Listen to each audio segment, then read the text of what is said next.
The views and opinions expressed on any program are those of the producers and/or the persons appearing on the program and do not necessarily reflect the views and opinions of FRC Media, Bristol Community College, or the City of Fall River.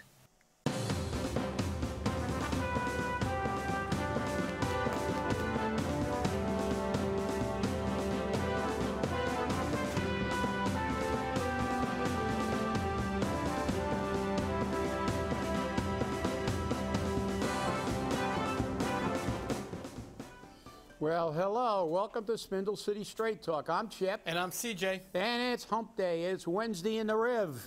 Yeah, you know, how everyone's talking about the Paw Sox going to Worcester and everything else? Well, you know, last time we spoke about this, we were talking about the fact that the state was going to throw in $35 million in road construction repair and all of that for Kelly Square, I guess is what they're calling it. Well, Worcester decided to bond $100 million to pay for the stadium. Hell. Hey, who cares? It's, you know, we're going to kick the can down the road so their great-great-grandchildren can pay the bill and the taxpayers take it on the chin again so some millionaire can make more money. Right? The worst part guy only owns a baseball team, right? Who cares? Right, and the worst part about it is that the city doesn't even own the stadium. Yeah. They're going to pay for it, and they don't own it. Of course. What do you expect? The rich get rich and the poor get poor. It's the taxpayer's job to subsidize the rich now. It wasn't that, you know, everybody shares equally in the burden. No. Now the rich get away with everything. All we got to do is look at the tax codes change. For businesses, it's permanent. For the people, it's got an expiration date. We always have an expiration date. Yeah, we've all got an expiration date. So, hey, and while we're on the vein of taking it on the chin, it's nice to know that the Make It Here banners will be set for their debut in Fall River. I don't know what we're making here except opioid addicts, because they're going to, you know, we've seen how effective this is. I don't know what these banners on our streets are going to do when our streets are inhabited by people who don't have money, and most of them are addicted. And if they're downtown, 85% of the foot traffic's going to court. Right, exactly. So it's like, you know, I mean, number one, I think somebody on a local radio was making fun of the Make It Here banner, and you know, it's again, government spending money aimlessly in an effort for propaganda, saying, see what we're doing. We're gonna have this banner, and who's the banner for? It's for the people who are in the city that are making $22,000 a year, that 23% are living below the poverty level. So you're gonna put those banners in there, and somebody will walk by that sign and go, yeah, you know what I'd like to make here? Money. Yeah, exactly. Well, you know, the sad part about it is 240 businesses in the city actually purchased these banners. Well, that's 240 people that'll go to the mayor and ask him for a favor, since he's really notorious for that. So exactly, but you know, Monica Souza, who's the one that's leading up this, another one of those extra jobs that you do so that she can get her stipends. It's really going to dress up our downtown and other business districts. So we're really hoping this could expand further. There was a lot of great designs that weren't picked, and have ideas of where we would like to see those designs in different districts, especially the historic district going forward. But right now, funding is clearly an issue. Well, guess what? Banners do not fix problems, okay? You can have the greatest banner in the world. You know, if you put lipstick on a pig, it's still a pig. If you got a restaurant and you get and you could resurrect Pablo Picasso to paint you a banner, the reality is, or Rembrandt, or one of the more, not the artists that paint that stuff that looks like you're on hallucinogenic drugs. That's Picasso. Yeah, Picasso, that's right, you know. But, you know, if you got a restaurant, you got the greatest banner in the world, and somebody walks in and you got the worst food, he's not coming back. And if you're in a community where they got to worry about being, you know, shots being fired or being accosted by panhandlers or junkies. Look, we got issues that really should be taken care of, but as usual, government spins their wheels with the feel-good kind of, you know, dysfunctional, delusionary kind of world that they live in. That banners and slogans are going to cure the ills of a community that has, you know, people that are not qualified to get jobs and need training programs, and people have no money to spend in businesses. But that's what they do. You know, I mean, they have all these feel-good things, like volunteers needed to build a New England Patriots playground. I guess none of the New York Giants fans or San Francisco 49er fans are going to help build that playground. Why can't we just build a playground? And, you know, we love to name things, and we name things out about after football teams and about... Well, I mean, in fairness, this playground was paid for by the New England Patriots Foundation. Yeah. But so, my problem is this. We want to build something that's going to be lasting. We want to put it up appropriately. Why does the city need to get volunteers to do it? They decided they were going to build this and pay for it. They said they were going to pay for it. Now we've got to get volunteers so we get a half-assed job? And you know something? I don't think Bob Kraft needs the publicity. You didn't have to name it. You could name it the Bob Kraft Playground. You don't need to name it. It's just marketing. Oh, everybody loves the Patriots. Well, not everybody in this city loves the Patriots. And, you know, do you need a... Is it nice to have a playground? Yeah. Will that playground be maintained unless the Patriot Foundation is paying for it? My guess is no. It'll be in disrepair. In another 15 years, they'll be looking for a bond issue to fix the playground. So, you know, this is the problem. You know, the problem that we never deal, we only deal with window dressing propaganda, and we deal with symptoms, not the real disease, like opioids. Yeah, but who's talking on this Patriots thing? Not only it's the same person who's talking about the banners. That's right. We're just really excited to have a Patriots-themed playground. They just hired a new assistant for a job that they're totally unqualified for. Somebody was discussing that with me this morning, and they said that they have a associate in fashion. I didn't even know they gave associates out in fashion. Actually, it's associate and bachelors in fashion. Bachelors in something else. No, she's got a marketing, fashion marketing. I've got her resume. Oh, that was the one we talked about. Yes. But then they said, you know, but then they got a public. How can that happen? I said it's easy because you don't need any qualifications to be a. So the public. You just have to come from Providence. Public is talking about it, you know. But can you make? I don't know if this is a misprint or I just can't read because it's not. Opioids have ravaged Fall River, comma. Okay, we hesitate. Now the city is turning to the courts for help. Is that what that says? Yeah. Does that it's not worded properly. Is that, yeah, that doesn't make, well, we know what they're doing. Again, they're going to go to court.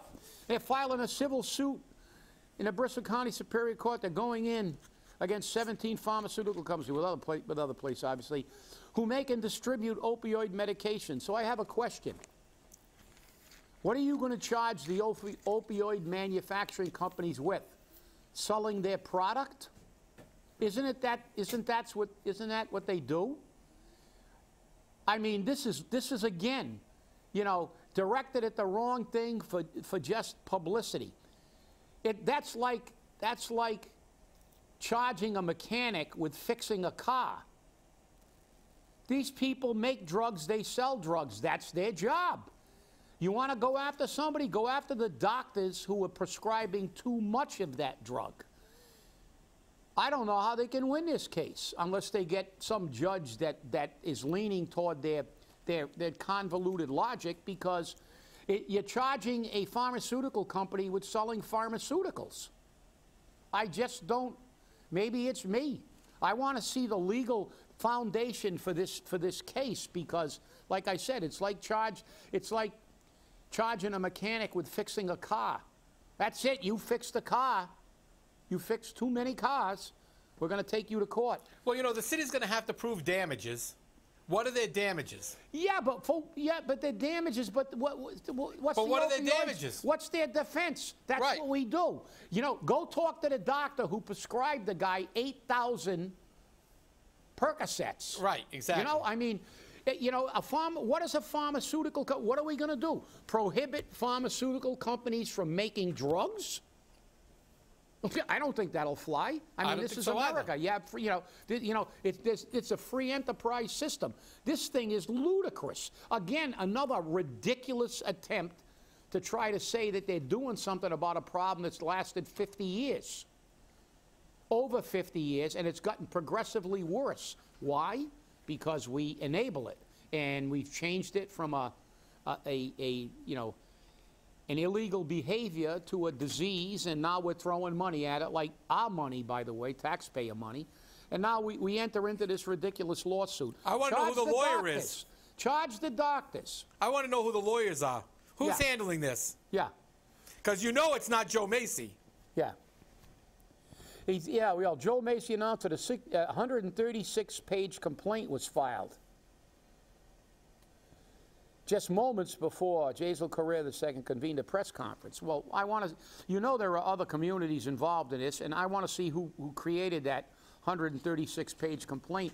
And I'd like to, I'd really like to see that complaint, because I'm finding it hard to believe that they can have any justifiable grounds by suing a company for doing what the company was formed to do, which is manufacture and distribute pharmaceuticals.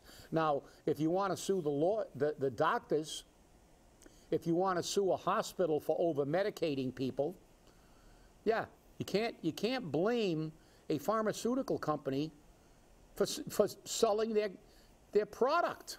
I mean, it just doesn't make any sense. So now we blame well, it's like blaming heroin for heroin addicts. If heroin wasn't there, they'd be meth addicts, or they'd be alcoholics, or they'd be something else. They have dependent personalities.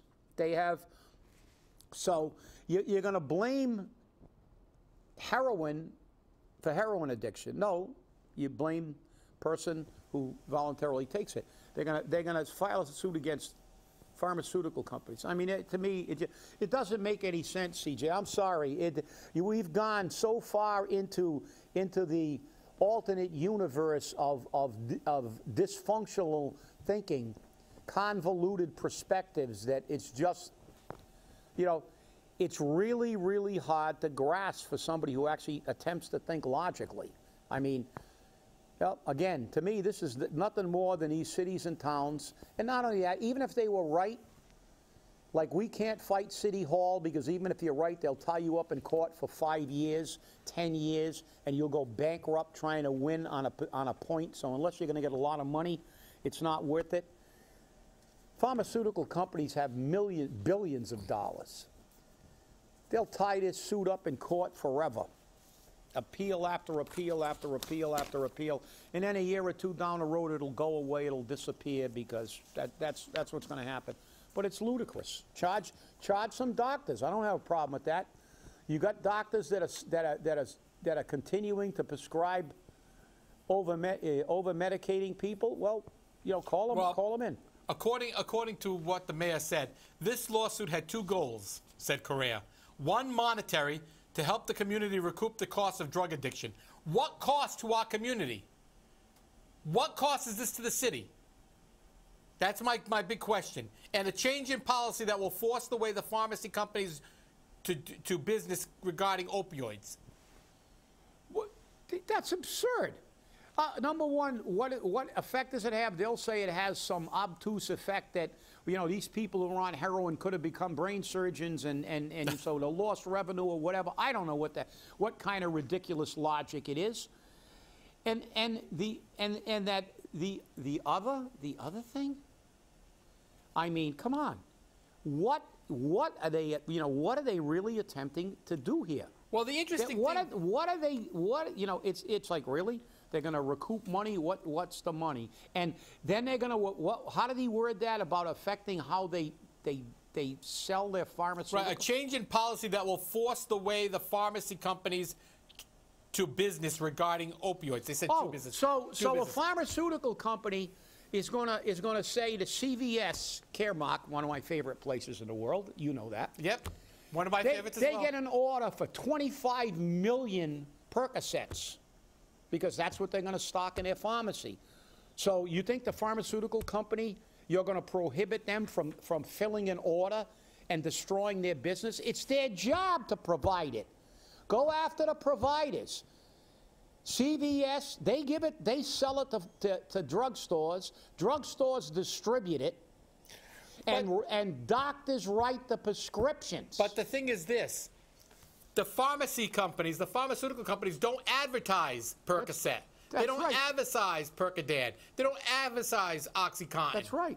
Okay, maybe at one time they did, but they don't anymore because the restrictions on it are getting higher and higher everywhere, including here in Massachusetts. Yeah. Now, the thing is, by the way, how is that working out like gun laws? Right, exactly. Yeah, they made it, they supposedly passed all these laws that were going to take care of this.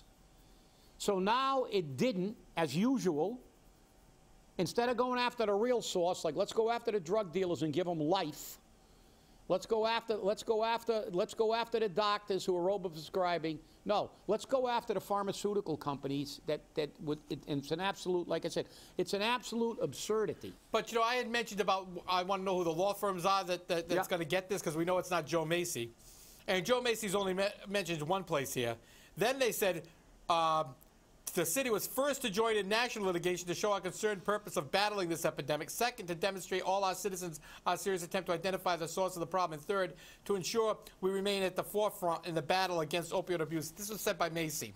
But we've also signed on with the Boston-based Thornton law firm who is partnering with Motley Rice. There's two firms now. Attorney Evan Hoffman said in a multi-district litigation with about 500 community and government agencies are plaintiffs. It was filed in Cleveland, Ohio. He said it was likely that the defendants named in that lawsuit could have the city case transferred to the class action lawsuit that's now in the pretrial phase. A trial date is set for. So if it comes to class action suit, we're going to get crap. Yeah. And not only that, you're not going to win the damn thing. Right. I don't know how to. But we talk about convoluted perspective, and I actually, because I was, I got here a little too. I have a copy of it, but it's only an excerpt. I don't know if anybody read about it, but let me segue into the society that we live in and the convoluted perspectives we have. I'll lead with the 20-year-old girl whose life was cut short by an illegal alien who had been living in Iowa for 4 to 7 years, they said. So again, all you people that are so worried about people who don't live here and are insensitive to the damage that these people cause, I don't care if they have to wait another 2 weeks. I don't care if they have to go back to where they came from until their case comes up. That family that's burying their daughter, 20-year-old daughter, in the prime of her life, just beginning her life, and the mayor of that community in Iowa said, the immigration system is broken.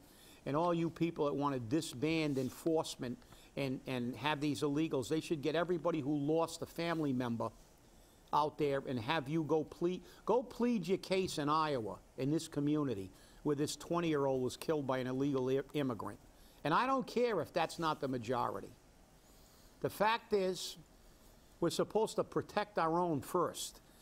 And now I get to I read this article, and it completely, it even surprised me, and I'm hard to surprise with some of the stuff I've seen in my time. But I'm gonna excerpt this. You can Google it online, and I think it says, couple who didn't believe that thought evil is make-believe, stabbed to death by ISIS. So I'll read you an excerpt. Jay Austin and Lauren Georgian, both 29, last year quit their office jobs in Washington. So at 29, you can quit your job and embark on a journey. So they must have had pretty good jobs in Washington in 29, millennials, to embark on the journey. Austin, who worked for the U.S. Department of Housing and Urban Development, and Georgian, who worked for Georgetown University admissions office, decided they were wasting their lives working. Well, it's nice to be in that position, but then their convoluted logic kicked in, and this is a quote.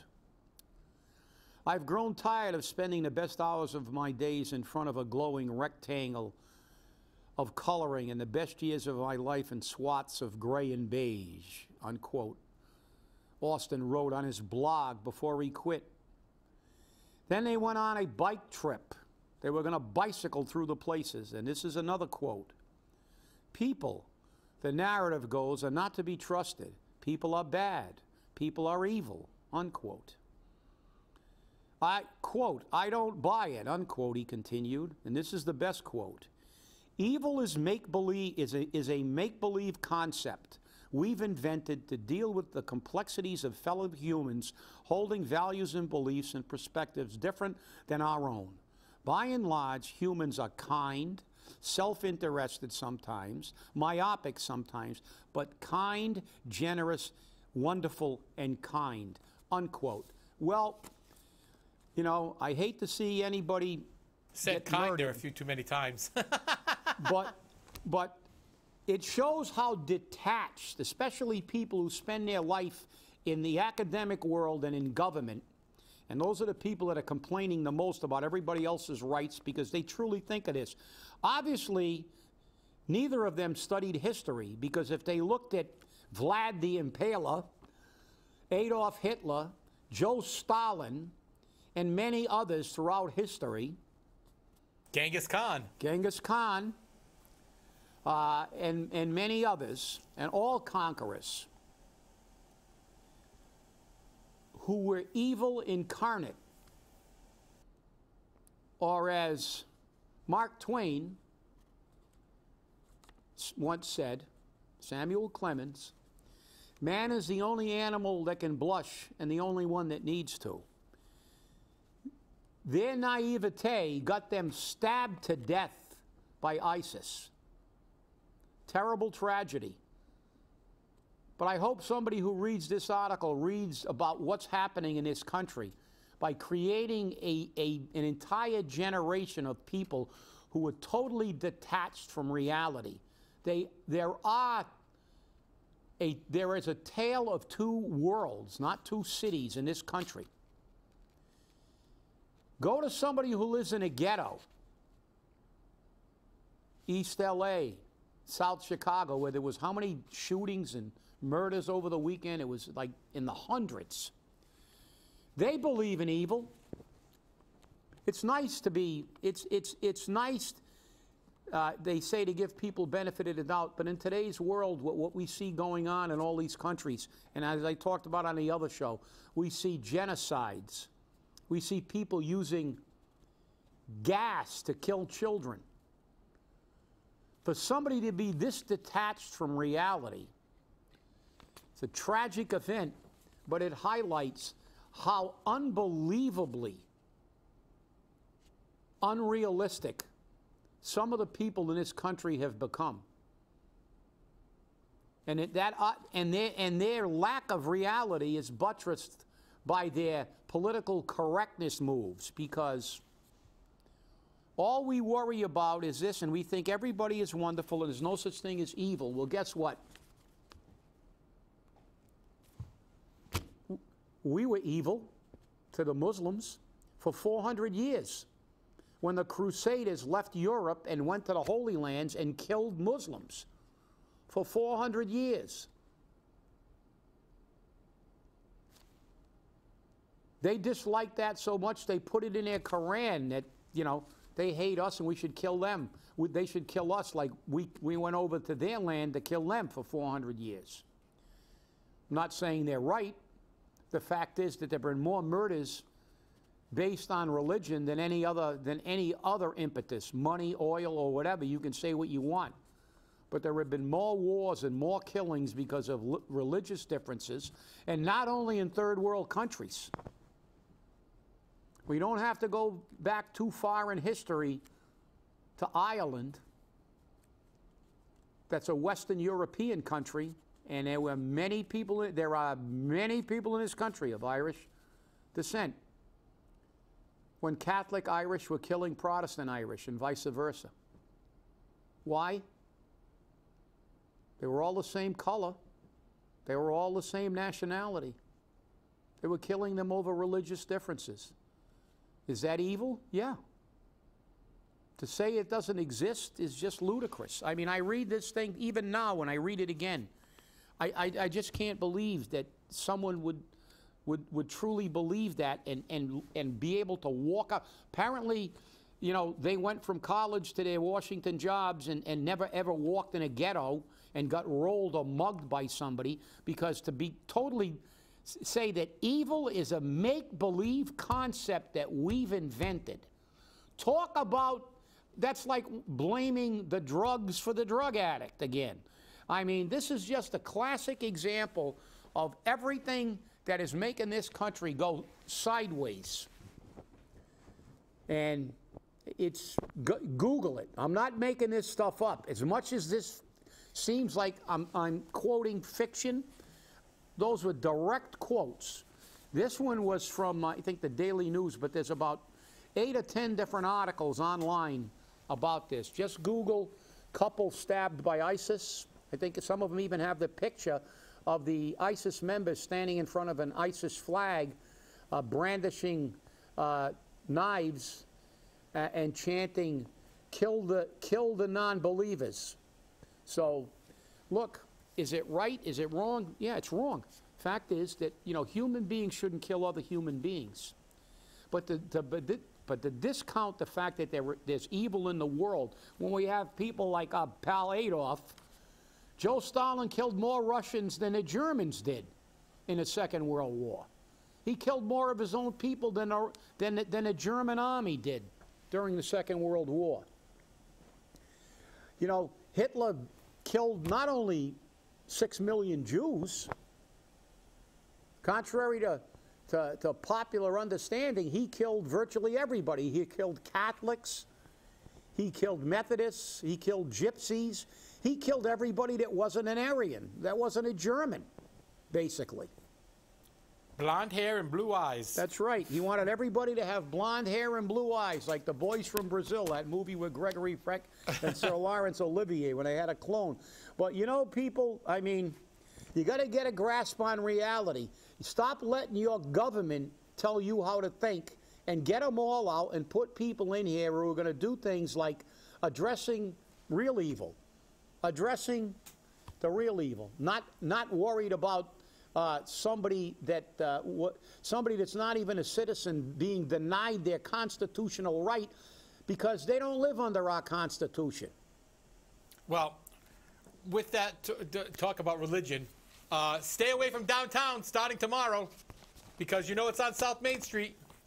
The great thief of the Holy Ghost. The religious feast that isn't a religious feast. That's right. The great thief of the Holy Ghost, which is going to steal another $40,000 minimum from the city of Fall River. That's right. And then there's also the great boat races down on the river, which is also going to steal money from the city of Fall River. And when they have the parade and the procession, every politician two parades, in the city two processions. Everybody will be in the parade waving. Oh, this is the best thing that happened to Fall River. Exactly. Look how long has that feast been going on? 30 years. 31 years this year. Look what it's done for our economy. You know, and you know, they turn around and they say 30 years ago, this place looked like Fall River. I know. But it was a little better. Now look at, after 30 years of this feast, we're Newton. Oh, wait a minute, we're not. We're still right, Fall River. But the worst part about it is they say that it helps local businesses. It doesn't help any local businesses. The only local business I see that has an uptick in customers is maybe the TA restaurant. Or the Academica. The Academic is closed. Yeah, you know, when they were open, and unless they're making stuff in the parking lot. The Caravella? Caravella is on vacation this week. They deliberately closed. Oh, good. They made so much money in the old feast because you couldn't get in.